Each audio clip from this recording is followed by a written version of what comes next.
Hippies are creepy now, aren't they, really? They were fun for a long time, but they're creepy. No, don't hug me, Harry, go! Like clowns, you know, there's a limit, isn't there? Clowns have been creepy for a while, though. I wonder how long it took for them to become upsetting. Because they must have been fun for a while, right? Had a honeymoon phase. There must have been a period where if you saw a clown, your first reaction sincerely would be to go, yes!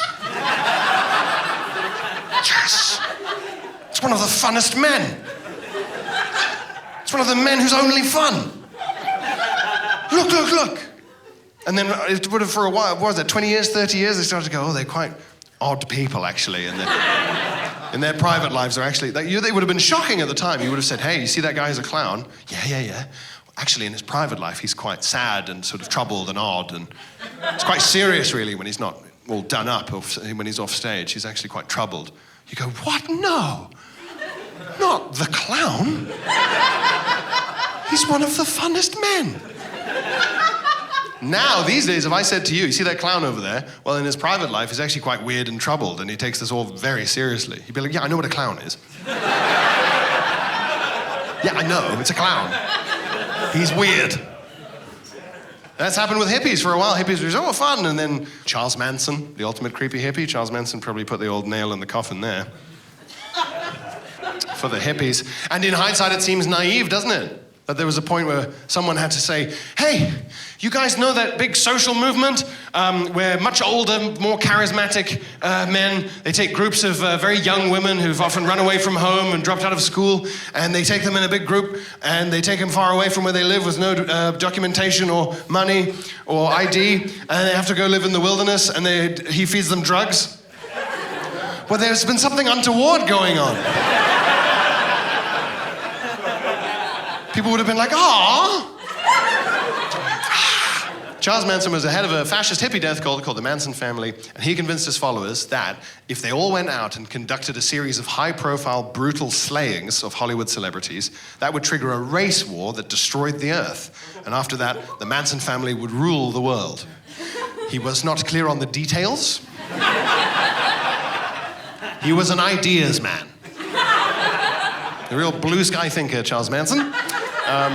And they all did that. They did exactly what he said, and he went to jail for his whole life, as well he should.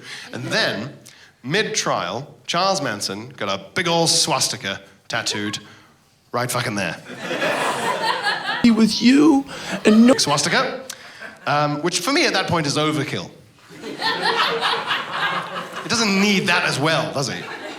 Once your fascist hippie death cult has brutally slain a bunch of A-list celebrities in an attempt to bring about a race war that destroys the earth, we get it, Charles. You're unreasonable.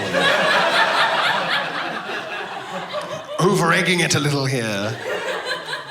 I don't know if any of you caught the best thing about Charles Manson's forehead swastika. Mid-trial. Not while he was still walking around, and not once he was in prison to fit in with the lads. Mid-trial. Can you imagine being that lawyer? It's the most high-profile case for 40 years, and everyone in Hollywood hates you, and you're his defense attorney.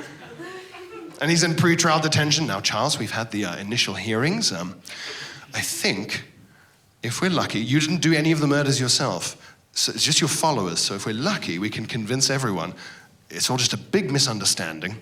Just try not to do or say anything that could turn a jury against you. The next day, morning! Fuck! You're killing me here, Charles. Day 1 of law school, lesson 1. Try to make sure your client has as few swastikas on their face as possible. We're aiming for nil. It's difficult with that kind of stuff, isn't it? Because it's fun to hear about, but it's true crime. So it's real people's lives that you're being amused by. But equally, I don't know what my options are because I've become disillusioned with fictional crime. I used to love fictional crime, police procedurals, love them. But now, we've all become a little more disillusioned with the police over the last 2 years, it's fair to say. And so when they go, this detective is a loose cannon who doesn't play by the rules. It's like, oh, another one? Oh, fuck. Can't one of them play by the rules? You can't have a whole ship of loose cannons. That sounds incredibly dangerous. It's a cannon. It shouldn't be loose ever, should it? Rolling around, exploding on stuff. You've got to get to the point where the police procedure is going to be, he's a detective who is aware of human rights. You go, wow.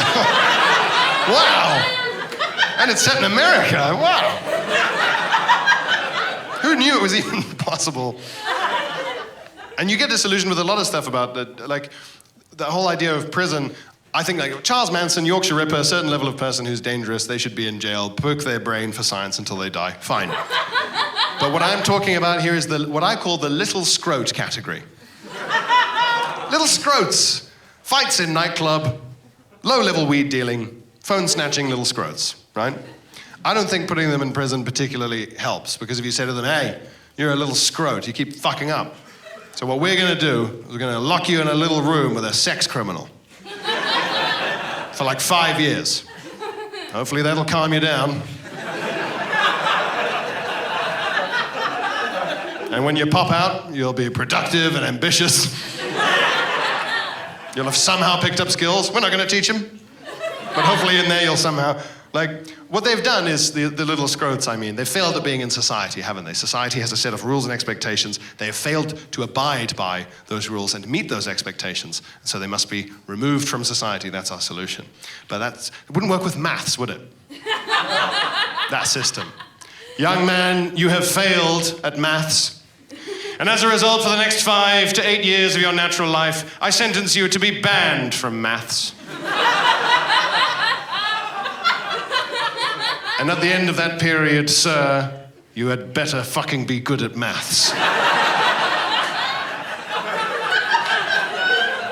Or I'll ban you again. Until you learn.